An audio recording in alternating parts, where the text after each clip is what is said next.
ప్రేమకు చిహ్నం, శాంతికి ప్రతిరూపం పావురాలు. నీలి ఆకాశంలో నిర్మలమైన మనసుతో ఎగిరే పావురాలను చూస్తుంటే మనసు పులకరిస్తుంది. వాటిని చేతిలో తీసుకుని ప్రేమతో స్పృశించాలని, వాటితో కొంత సమయాన్ని గడపాలని మనసు కోరుకుంటుంది. అలా పావురాలను చూసి బాల్యంలోనే వాటిపై ప్రేమను పెంచుకున్నాడు విజయవాడ నగరానికి చెందిన అబ్దుల్ రహీం.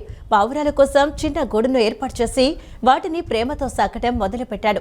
వయస్సు పెరిగే కొద్దీ పావురాలపై ఉన్న ప్రేమ బలపడుతూ విడదీయరాని అనుబంధంగా మారింది. బాల్యంలో 6 పావురాలతో ప్రారంభమైన అనుబంధం నేడు 500 పావురాలతో తన ఇంటిపైనే ఓ కపోత వనాన్ని నిర్మించుకున్నాడు. తన దైనందిన పనులు చూసుకుంటూనే ఆ కపోత వనంలో పావురాల బాగోగులు చూసుకుంటూ మానసికోల్లాసాన్ని, ఆనందాన్ని పొందుతున్నాడు. పావురాలు ఇళ్లలో పెంచకూడదు, వాటి అరుపులు మంచివి కావని, పావురాలు వైరస్ల ప్రవాహకాలు, శ్వాస సంబంధ రోగాలకు నిలయాలు అని మనం తరచూ వింటుంటాం. కానీ అవన్నీ నిజం కాదంటూ పావురాలతో స్నేహం చేస్తూ వాటికి ప్రేమను పంచుతున్నాడు విజయవాడ కానూరు సనత్ నగర్ కు చెందిన అబ్దుల్ రహీం. 15 ఏళ్ల వయసులో 6 పావురాలతో మొదలైన అతని స్నేహం నేడు 500 పక్షులతో అనుబంధంగా మారింది. పావురాల పెంపకాన్ని వ్యాపారంలా కాకుండా తన జీవితంలో ఓ భాగంగా చేసుకుని వాటికి ఆశ్రయం కల్పిస్తున్నాడు. అబ్దుల్ రహీం విజయవాడ ఆటోనగర్లో లారీ టైర్లకు పంచర్లు వేసే దుకాణాన్ని నడుపుతున్నాడు. బాల్యం నుంచే ఆయనకు పావురాలంటే ఎంతో ఇష్టం. వివిధ రకాల పావురాలను తీసుకొచ్చి ఇంటిలో చిన్న పంజరంలో పెట్టి వాటిని పెంచుతుండేవాడు. పావురాల ప్రదర్శనలు ఎక్కడైనా జరుగుతుంటే అక్కడికి వెళ్లి ఆసక్తిగా తిలకించేవాడు. పావురాల జాతులు, వాటి పెంపకం గురించి పరిజ్ఞానాన్ని పెంచుకున్నాడు. బాల్యం నుంచి ఉన్న ఈ అభిరుచి అతని వయసుతో పాటు మరింత పెరిగింది. ఎక్కడ అరుదైన జాతి పావురాలు లభిస్తున్నాయని తెలిసినా వేల రూపాయలు ఖర్చు పెట్టి పావురాలను తెప్పించుకునేవాడు. కర్ణాటక, కేరళ, బెంగళూరు, చెన్నై, హైదరాబాద్, కడప ఇలా వివిధ ప్రాంతాల నుంచి పావురాలు కొనుగోలు చేసి తీసుకొచ్చాడు. పావురాలు పెరుగుతున్న కొద్దీ వాటి గూళ్లను పెంచుతూ వెళ్లాడు. ఇలా తన ఇంటి డాబాపై ఒక కపోత వనాన్ని ఏర్పాటు చేశాడు. 20 ఏళ్ల క్రితం పదుల సంఖ్యలో ఉన్న పావురాలు నేడు వాటి సంఖ్య 500కు చేరింది. నాకు ఈ పావురాలు చిన్నప్పటి నుంచి ఉంది సార్. ఒక 5 ఇయర్స్ నుంచి ఉంది. మా తాతగారు చిన్నప్పుడు మామూలుగా అడవి పావురాలు కొన్ని వెళ్తుంటే ఒక 2 ఇప్పించారు. అట్లా చిన్న వయసు నుంచే ఇంట్లో పెంచుకుంటూ ఉండేవాడిని. 5 ఏళ్ల వయసు నుంచే, అంటే చిన్న వయసు నుంచి ఎల్కేజీ యూకేజీ ఉన్నప్పుడు. తర్వాత నేను మామూలుగా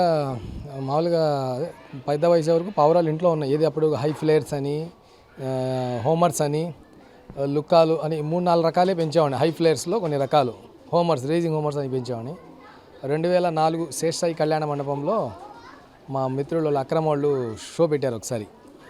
అప్పుడు ఫ్యాన్సీ బోట్స్ అన్నీ చూశాను నేను. అంటే పావురాల్లో కూడా ఇన్ని రకాలు ఉంటాయా అని నాకు అప్పుడు 2004లో అప్పుడు పరిచయం. అప్పుడు ఆయనతో, అక్రమ్ గారితో, భాషా గారితో కొద్దిగా స్నేహం ఏర్పరచుకుని వాళ్ళతో ఇంపోర్టెడ్ బ్రీడ్స్ అన్నీ తెప్పించుకున్నా, రకరకాలు. మళ్ళీ షోస్ ఎక్కడ జరిగితే అక్కడ, కేరళకి, బెంగళూరుకి, మెడ్రాస్కి ఎక్కడ షో జరిగినా పావురాల షోకి కంపల్సరీ అటెండ్ వెళ్తూ ఉంటా. అక్కడ నుంచి తెచ్చుకుంటూ ఉంటా. అట్లా చిన్నప్పటి నుంచి అలవాటు ఉంది. కలెక్ట్ చేశాను మొత్తం ఆల్ వెరైటీస్. ముందల 5 సంవత్సరాల క్రితం 4 పావురాలు పెంచుకున్నా. 2 పావురాలు మా తాతగారు ఇప్పించారు. అలా 4 ఉండేవి. తర్వాత 10th క్లాస్ నాది 96లో అయింది. 97లో అప్పుడు ఆటోనగర్లో ఒక 6 పావురాలు మా షెడ్ కాడ చెట్టు ఉంది. చెట్టు మీద త్వరలో పెంచేవాడిని. చదువుకోకుండా అదే ఆటనగర్ వెళ్ళిన తర్వాత పంచెల్ల కుట్టినది. అలా పెంచుకుంటూ కొద్దిగా ఆదాయం కూడా పెరిగింది. ఇంకా ఇంటికాడ పైన చిన్న రూమ్ వేసుకుని మొత్తం ఫ్యాన్సీ బోట్స్ అన్నీ 2004లో అలా ఇంకా మొత్తం పావురాలు. అసలు పావురాలు ఏం రకాలు ఉన్నాయి, షోస్కి వెళ్తూ ఉంటాయి కదా, ఒక్కొక్క షోకి వెళ్ళినప్పుడు ఒక్కొక్క రకం అలా కొనుక్కుంటూ వచ్చి అలా మొత్తం పెట్టా. ఉంటాయి 100 రకాల బ్రీడ్స్ ఉంటాయి సార్. 100 పైనే ఉంటాయి, 100 బ్రీడ్స్ పైన. పావురాల్లో ఇది లేదు అది ఉంది కాదు, ఏది ఉంటే అది నేను తెప్పించుకున్నా. డబ్బు గురించి ఆలోచించాలా, ఆ బ్రీడ్ ఉన్న మొత్తం బ్రీడ్ నాకు కావాలని నేను తెచ్చుకున్నా. నేను మొత్తం ఇండియా మొత్తం ఎక్కువ శాతం కేరళ, కోయంబత్తూరు నుంచి ఎక్కువ తెప్పించా. మళ్ళీ మొత్తం బెంగళూరు నుంచి అన్ని చోట్ల పావురాలు ఎక్కువ శాతం కేరళ నుంచి తెప్పించామండి. కేరళ, కోయంబత్తూరు, మెడ్రాసు, హైదరాబాదు అన్ని ఇలా చోట్ల తెప్పించాను. ఉంటాయి సార్ ఒక 100 నుంచి ఒక 500 లోపు ఉంటాయి. ఎప్పుడు లెక్క ఇలా, నేను లెక్క వేయకూడదని అలా ఉంటాయి. పావురాలు అయితే అమ్మను నేను, బోట్స్ మాత్రం అమ్మను. అలా మన డాబా మీద అలా ఉండడమే, అలా ఎగురుతూ ఉండడం, అలా వాళ్ళు వెళ్ళడమే, అవి రావడమే, వయసు అయిపోయి అవి చచ్చిపోవడమే. బోర్డ్స్ మాత్రం బయట అసలు ఎవరికి అమ్మను. నాకు రికార్డ్ కూడా ఉంటుంది, కనుక్కోండి ఎవరికి. రహీం బోర్డు అమ్మడు అని. వీటికి దానా ఎట్లా ఏమేమి పెడుతూ ఉంటారు? దీనికి మొత్తం చిరుధాన్యాలు మొత్తం పెడతానండి. సజ్జలు, జొన్నలు, పెసలు, రాగులు, బఠానీలు మొత్తం పెడుతూ ఉంటా. ఆల్ మిక్సింగ్ పెడుతూ ఉంటా. ఇది మామూలుగా నేను ఒక ఈవెంట్కి, మా అన్నయ్య వాళ్ళ ఈవెంట్కి ఒకసారి పావురాలు పెడితే షో బాగా వచ్చింది. తర్వాత ఈవెంట్స్కి కొన్ని సంవత్సరాలు ఇచ్చా, అంటే ఒక 5-6 సంవత్సరాల వరకు ఈవెంట్కి ఇచ్చాను. తర్వాత ఒక 4 ఏళ్ల క్రితం ఇక ఒక ఈవెంట్లో నాకు ఒక చిన్న అనుభవం, ఇది చేదు అనుభవం అనిపోయి, పావురాలు షోకి ఇచ్చినప్పుడు పట్టుకుంటామయ్యా అని ఒక రకంగా మాట్లాడారు వాళ్ళు. ఇక వాళ్ళు ఇచ్చే 3-4 వేలకి పావురాలను హింసించడం దేనికి లేని చెప్పి ఇంకా 3-4 సంవత్సరాల నుంచి ఈవెంట్లు కూడా ఇవ్వడం మానేసా. అయితే చాలామంది ఫ్రెండ్స్ వాళ్ళ ఈ పాత ఈవెంట్లు పెట్టిన వాళ్ళందరూ కోరుతూనే ఉంటారు పెట్టండి అని. రీసెంట్లీ నిన్న ఆదివారం కూడా 2 ఈవెంట్ వాళ్ళు వచ్చారు పెట్టండి అని. నన్ను క్షమించండి అని చెప్పి. వాటి బాగోగులు ఎట్లా చేస్తుంటారు వాళ్ళు? మందులు కానీ యాంటీబయాటిక్ బి కాంప్లెక్స్ చేస్తూ ఉంటానండి. ఇప్పుడు వేసాను కదా, చూసారా? ఇది బి యాంటీబయాటిక్, అదే మామూలుగా బి కాంప్లెక్స్. ఇది యాంటీబయాటిక్ బిళ్ళలు అవి ఇంజక్షన్తో ఇలా వేస్తూ ఉంటా. 5 ml 2 ml అలా సిరెన్తో వేసి జాగ్రత్తగా చూస్తూ ఉంటా. రోజుకి ఎంత సమయం కేటాయిస్తుంటారు? పొద్దున 2 గంటలు సార్, సాయంత్రం 2 గంటలు. అంత ముందర చాలాసేపు ఇక్కడే ఉండేవాడిని, కానీ ఇప్పుడు పిల్లలు కూడా పెద్దవాళ్ళు అయ్యారు. ఇంకా వర్క్ వల్ల ఆటనాల్లోనే కొద్దిగా ముందలంత టైం తీయట్లేదు, కానీ ఇప్పుడు 2 గంటలు పక్కా, ఏదో రోజుకి 2-3 గంటలు పక్కా. ఉదయం సాయంత్రం రెండు రోజులకి ఒకసారి ఊడడం చేయడం చేస్తూ ఉంటాను సార్. ఫ్యామిలీ మెంబర్స్ ఎట్లా సపోర్ట్ చేస్తారు? వాళ్ళు బాగా సపోర్ట్ చేస్తారు. అంటే నాకు దీంట్లో హ్యాపీనెస్ ఉంటుందని చెప్పి పాపం మా మేడం, నా మిస్సెస్ షాహినా, దీంట్లోనే ఆయనకి బాగా హ్యాపీనెస్ ఉండిద్దని చెప్పి పాపం నాకు బాగా సపోర్ట్ చేస్తుంది. మరి నెలకి దానాకి ఎంత ఖర్చు అవుతుంది మీకు? ఒక 15,000-20,000 లోపు అయిద్దండి.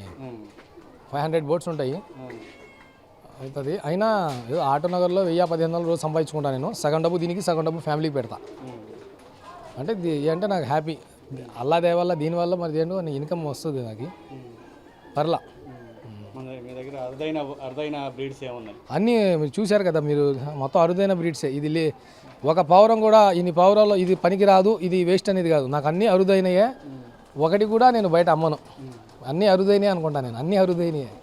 పావురాలు పెంచకూడదు అది ఇది అంటుంటారు కదా. నేను ఎగ్జాంపుల్ మీకు చెప్తాను కదా, 5 years నుంచి పావురాల్లోనే మెలుగుతున్నా. 500 బోట్స్ ఉన్నాయి. 5 ఏళ్ల వయసు నుంచి పావురాల్లోనే ఉన్నా. 20 ఏళ్ళు అయింది ఈ షెడ్ వేసి. 20 ఏళ్ళు అయింది. ఇల్లు కట్టి 25 సంవత్సరాలు అయింది. 20 సంవత్సరాలు కట్టి ఈ షెడ్ కూడా పావురాలకి, అప్పుడు నాతో పాటు దీనికి కూడా పావురాలకి షెడ్ వేయించుకొని మొత్తం ఫ్యాన్సీ బోట్స్ అన్నీ దీంట్లో పెట్టుకున్నా. అంతకు ముందలంటే నా ఆదాయానికి నాకు అప్పుడు నాకు పెళ్ళయింది 2004లో పెళ్ళయింది నాకు.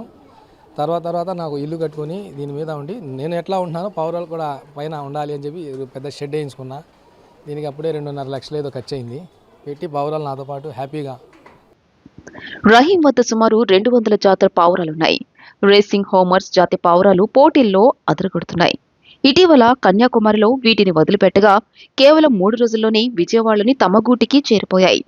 తన పిల్లల్లా పావురాలను ఎంతో ఇష్టంగా సాగుతూ వాటిని కంటికి రెప్పలా సంరక్షిస్తున్నాడు. వాటికి ప్రత్యేకమైన ఆహారం, పరిశుభ్ర వాతావరణం కల్పిస్తూ నెలకు సుమారు 20,000 రూపాయల వరకు ఖర్చు చేస్తున్నారు. బఠానీలు, సజ్జలు, రాగులు, నూకలను వాటికి ఆహారంగా పెడుతున్నాడు. ప్రతిరోజు ఉదయం, సాయంత్రం వేళలో 2 గంటల సమయం కేటాయిస్తున్నారు. అతను ఆహారం పెట్టి పిలవగానే అవన్నీ దగ్గరకు వచ్చి వాలిపోతాయి. పావురాల ఆరోగ్యం పట్ల కూడా ఎంతో శ్రద్ధ చూపుతుంటాడు. వాటిని చూడగానే ఏది అనారోగ్యంగా ఉందని, దేనికి సుస్థి చేసింది గుర్తించి వాటికి మందులు వేస్తుంటాడు. తన సమయం, శ్రమ, డబ్బు వెచ్చించడానికి ఎప్పుడూ వెనుకాడలేదు. రహీం భార్య, పిల్లలు కూడా ఎంతో ప్రేమగా పావురాలను చూసుకుంటుంటారు. రోజంతా ఆటోనగర్లో పనిచేసి సాయంత్రం ఇంటికి వచ్చిన తర్వాత కుటుంబంతో కలిసి పావురాల మధ్య ఆహ్లాదంగా గడుపుతూ మానసికోల్లాసాన్ని పొందుతున్నాడు. వీటితో గడిపితే తాను పడిన శ్రమంతా మర్చిపోతానని చెబుతున్నాడు. ఫేక్ న్యూస్ అండి, అదంతా ఫేక్ న్యూస్. ఏం రావు. పెద్ద పెద్ద మహానగరాల్లో చూస్తూ ఉంటారు, పెద్ద పెద్ద హాల్లో ఉంటాయి. ఇప్పుడు మక్కా మదీనాలో ఉన్నాయి, పెద్ద పెద్ద దాంట్లో ఉంటాయి. ఈ పావురాలు పెంచితే రోగాలు వస్తాయి, కుక్కలు పెంచితే రోగాలు వస్తాయి అనేది ఫేక్ న్యూస్. అసలు ఏం ఎగ్జాంపుల్ చెప్తున్నా కదా నేను. ఇప్పుడు ఎప్పటి నుంచో దీంట్లోనే ఎన్ని ఉన్నాయో చూశారు కదా. పావురాలు పెంచడం వల్ల ఏముండదు. కాదే ఈడ మూఢనమ్మకాలు ఎక్కువ వీళ్ళకి. పావురాలు పెంచితే కలిసి రాదు, పావురాలు పెంచకూడదు, మా ఏసీ దాంట్లో పావురాలు ఉన్నాయి, మాకు వైరస్ ఏసీ దాంట్లో అవి పావురాలు గుడ్లు పెడితే ఎట్లా వస్తుందండి? లోన గాలి దాంట్లో వస్తుంది, దానివల్ల వైరస్ ఏమి ఉండదు. కాకపోతే కొద్దిగా రెట్లేస్తుంటే మనం శుభ్రం చేసుకోవాలా. ఏదైనా కోడిలైనా రెట్లేస్తాయి, కాకులైనా రెట్లేస్తుంటాయి, అవి శుభ్రం చేసుకుంటూ ఉండాలి. చాలా అలాగా మా ఇండియాలో దీనికి కొద్దిగా తక్కువ సార్, అంటే మన విజయవాడలో కొద్దిగా తక్కువ. హైదరాబాద్లో పావురాలది చాలా బాగుంది. హైదరాబాద్లో, చెన్నైలో అయితే పెద్ద పెద్ద క్లబ్స్ ఉన్నాయి, బెంగళూరులో ఉన్నాయి, మెడ్రాస్లో ఉన్నాయి, ముంబైలో, మహారాష్ట్రలో పెద్ద పెద్ద క్లబ్స్ ఉన్నాయి. మా దాంట్లో కూడా ఉంది, కానీ ఇక్కడ ఎక్కువ విజయవాడలో కొద్దిగా తక్కువ ఉంది, బయట ఉంది. అదే జపాన్లో కానీ మన సౌత్ ఆఫ్రికాలో నేషనల్ గేమ్ పీజియన్ గేమ్ అనేది నేషనల్ గేమ్. ఇది వాళ్ళు లారీ కంటైనర్లో తీసుకెళ్ళి ఎక్కడెక్కడో 1000 కిలోమీటర్లు వదులుతాయి, షిప్పుల్లో ఫ్లైట్లో తీసుకెళ్ళి వదులుతుంటారు. నెట్లో కొడితే తెలిసింది మీకు, రేజింగ్ పీజియన్స్ అని కొడితే అది ఎట్లా ఉంటుంది. మైక్ టైసన్ కూడా పావురాల్లో నా దగ్గర ఎన్ని రకాలు ఉన్నాయి, మైక్ టైసన్ దగ్గర కూడా అన్నీ ఉంటాయి. నేను హ్యాపీ ఫీల్ అవుతుంటాను. కొన్ని బ్రీడ్స్ ఆకాశంలో పల్టీలు కొట్టడం, కింద పల్టీలు కొట్టడం ఉంటాయి. ఆడి కర్ణాలు, మామూలు కర్ణాలు అని చెప్పి పల్టీలు కొడుతూ ఉంటాయి. అలాంటి బ్రీడ్స్ మైక్ టైసన్ కూడా పెంచుతుంటాడు. ఎవరు? మైక్ టైసన్, తెలుసు, బాక్సర్. నేను చాలా హ్యాపీ అవుతాను, మన విజయవాడలో నేను ఇలా పెంచుకుంటున్నాను. అలా మన సినీ ఫీల్డ్ వాళ్ళు కూడా చాలామంది పెంచుతారండి. రిలయన్స్ వాళ్ళ అబ్బాయి అనంత్ అంబానీ కూడా పావురాలకి ఉన్నాయి, పంపిస్తూ ఉంటానండి. రేజింగ్ మొన్న ఒక 1-2 నెలల క్రితం కూడా కన్యాకుమారిలో వదిలాము, వచ్చినాయి. వదులుతున్నాం. మెడ్రాస్, హైదరాబాద్ అయితే కామను, కలకత్తా అయితే కామను. మా లారీలు వెళ్తూ ఉంటాయి, కలకత్తా వెళ్తూ ఉంటాయి. కాంపిటీషన్లో గెలిచినాయండి. కలకత్తా వెళ్ళినప్పుడల్లా వదులుతున్నాం. కలకత్తాలో అక్కడ 36 గంటల్లో లారీ వెళ్ళిపోవాలి. దాని బాక్స్లో మేత ఒక థమ్సప్ బాటిల్కి క్రాక్ చేసి నీళ్లు అయితే వదిలిపోతాం. అక్కడికి వెళ్ళగానే డ్రైవర్ అక్కడ వదిలేస్తాడు. అక్కడ అన్న ఈ టైంలో వదిలేమని చెప్తాడు. వదిలిన 2 రోజులు 3 రోజులకి వచ్చేస్తుంది. ఒక 1500 కిలోమీటర్లో వచ్చేస్తూ ఉంటాయి. అది కామన్గా వదులుతుంటాయి ఆయన. కలకత్తా కామన్ అండి, కలకత్తా, మెడ్రాస్. ఎందుకంటే మా లారీలు వెళ్తూ ఉంటాయి, లారీలో పంపిస్తూ ఉంటా. పిల్లలు వెళ్తూ ఉంటాను సార్. మామూలుగా ఇక్కడ లోకల్ అయితే వెళ్తాం, బయట వచ్చి కొద్దిగా మేతలు అవి చూస్తుంటారు మా పిల్లలు కూడా. ఫ్యామిలీస్ వస్తారు, మా చుట్టాలందరూ వస్తుంటారు నా దగ్గర. మా ఫ్రెండ్స్ మొత్తం చాలామంది వచ్చి పావురాలతో స్పెండ్ చేస్తారు టైం నాకు. ఇప్పుడు మీరు చూస్తున్నారు కదా, నా చేతిలో ఉన్నది, దీన్ని రేసింగ్ హ్యూమర్ అంటారు. ఇది ఎన్ని వేల కిలోమీటర్ల దూరం వదిలేసినా కూడా మళ్ళీ తిరిగి వచ్చేసిద్ది. ఈ మన రహీం దగ్గర ఉన్న ఈ అరుదైన రేసింగ్ హ్యూమర్ కన్యాకుమారిలో వదిలేస్తే 3 రోజుల్లో మళ్ళీ తిరిగి రహీం దగ్గరికి 1000 కిలోమీటర్లు ఎగురుకుంటూ వచ్చి మళ్ళీ రహీం గూటికి వాలిపోయింది. ఇటువంటి అరుదైన జాతి పావురాలు మన రహీం వద్ద ఎన్నో ఉన్నాయి. 5వ ఏట నుంచే వీటిపై మక్కువ పెంచుకున్న రహీం దాంతో పాటు ఆ అభిరుచి కూడా పెరుగుతూ వచ్చింది. తన 5 ఏళ్ల వయసులో 5 పావురాలతో ప్రారంభించిన ఈ పావురాల మీద అభిరుచి తనతో పాటు పెరిగి పెద్దయి ఇప్పుడు సుమారు 500 పావురాల వరకు అతని వద్ద ఉన్నాయి. ఎన్నో జాతుల అరుదైన పావురాలు సుమారు 200 వరకు అతని వద్ద ఉన్నాయి. ప్రతిరోజు వీటితో పాటు కొద్దిసేపు సమయం గడిపితే తన కష్టాలన్నీ మర్చిపోతాడు. తన పిల్లలతో పాటు ఈ సాయం సంధ్య వేళ వాటితో గడుపుతూ వాటి ఆలనా పాలన చూస్తూ రోజంతా పడిన కష్టాన్ని మర్చిపోతున్నాడు. ఇది తనకు పావురాలు పెంచడం తనకెంతో ఆహ్లాదాన్ని, ఆనందాన్ని కలిగిస్తుంది అని చెప్పేసి రహీం చెప్తున్నాడు. కెమెరామెన్ అజయ్తో మృతుజా, సిటీ న్యూస్, విజయవాడ.